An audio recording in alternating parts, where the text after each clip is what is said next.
हामी चाहिँ आज 12 दिनको हिँडाएपछि थोरङ पासमा आइपुगेका छौँ।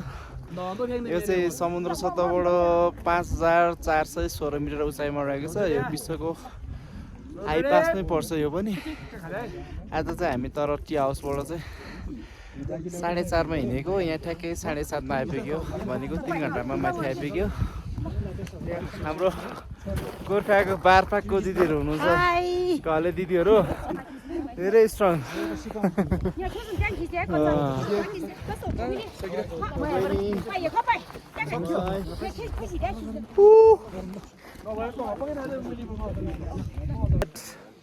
Thorong top.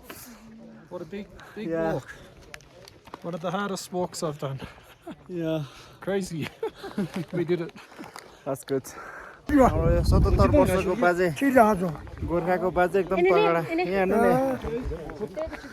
गोर्खाको बाजे एकदम तगडा, भेडाको घिउ खाएको बाजे।